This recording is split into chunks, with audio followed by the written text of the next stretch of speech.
Hi అందరికీ welcome to Lisa channel. So ఈరోజు Lisa ఛానల్లో వంకాయతో ఒక మంచి రెసిపీ చేయబోతున్నాము. ఇది చాలా టేస్టీ అండ్ చాలా యమ్మీగా ఉండబోతుంది. స్నాక్ లాగా తినొచ్చు. అలాగే అన్నంలోకి, పప్పుచారులోకి, ఆకుకూర పప్పులోకి అన్నిట్లోకి చాలా సూపర్గా ఉంటుంది. సో చూడండి, ఇక్కడ మీడియం సైజ్ వంకాయని రౌండ్గా కట్ చేసి సాల్ట్ వాటర్లో సోక్ చేసి పెట్టాము. అండ్ ఇక్కడ ఒక బౌల్లో మనం బియ్యపు పిండి తీసుకుంటున్నాము. 2 టేబుల్ స్పూన్స్ వరకు గరం మసాలా, ధనియాల పొడి, పసుపు పొడి, కారం అండ్ ఉప్పు, పచ్చి నూనె, హోమ్మేడ్ ఇప్పుడే ఫ్రెష్గా రుబ్బిన అల్లం వెల్లుల్లి ముద్ద, కొద్దిగా నిమ్మకాయ వేసుకొని దీన్ని మంచిగా మిక్స్ చేసుకుంటున్నామండి. నిమ్మకాయ మరీ ఎక్కువగా వేసుకోకండి, మరీ పులుపు అయిపోతుంది. మరి చిన్న నిమ్మకాయ కాబట్టి మేము మొత్తం హోల్ నిమ్మకాయ తీసుకున్నాం. మీ ఇంట్లో పెద్దది ఉంటే హాఫ్ పిండుకోండి. ఇప్పుడు ఇందులో కొంచెం పెరుగు వేసి మంచిగా మిక్స్ చేసుకుంటున్నాము.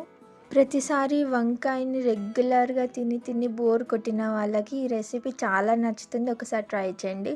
సో మనం సాల్ట్ వాటర్లో వంకాయ ముక్కలన్నీ నానేసి పెట్టినాం కదా, వాటిని ఇట్లా మసాలా మిక్స్లో మొత్తం కలిపేసి పెట్టుకోవాలి. మొత్తం మసాలా అన్ని వంకాయలకి పట్టించాలి, ఏది కూడా వదలకుండా. ఈ రెసిపీ చాలా టేస్టీగా ఉంటుంది, ట్రస్ట్ మీ. పప్పుచారులోకి, ఆకుకూర పప్పులోకి ఇంకా టేస్టీగా ఉంటుంది. మీ ఇంట్లో వంకాయలు ఉంటే ఇప్పుడే ట్రై చేయండి. ట్రై చేసి మాకు కామెంట్ సెక్షన్లో చెప్పండి ఎలా వచ్చిందని. 5 minutes మ్యారినేట్ చేసుకోవాలి. A few moments later. So marination అయిన తర్వాత ఇక్కడ పెనం మీద మమ్మీ ఆయిల్ వేసింది. ఆయిల్ హీట్ అయిన తర్వాత ఇలా ఒక్కొక్క వంకాయ ముక్కలు ఉన్నాయి కదా, వాటిని ఆయిల్లో పెనం మీద పరుచుకొని మనం ఫ్రై చేసుకోవాలి. మంచి క్రిస్పీగా, జ్యూసీగా, సాఫ్ట్గా భలే ఉంటాయండి. చూడండి, ఇలా మూత పెట్టి ఒక 5 నిమిషాలు ఒక వైపున కాల్చుకున్న తర్వాత దాన్ని ఇట్లా ఫ్లిప్ చేసి మళ్ళీ ఇంకో వైపు కూడా అలాగే ఒక 5 నిమిషాలు కాల్చుకోవాలా. చాలా ఈజీ రెసిపీ అండ్ చాలా క్విక్గా అయిపోతుంది ఈ రెసిపీ. సో ఫ్లిప్ చేసిన తర్వాత మళ్ళీ ఇంకాస్త నూనె వేసి ఇలా కాల్చుకోవాలి. మొత్తం అంతా మంచిగా కాల్చుకున్న తర్వాత మమ్మీ సర్వింగ్ ప్లేట్లోకి సర్వ్ చేసేస్తుంది. ఇంకో 2 minutesలో ఇవి వేగిపోతాయి. సో మన వంకాయలు రెడీ అయిపోయినాయి, మంచిగా ఫ్రై అయిపోయినాయి.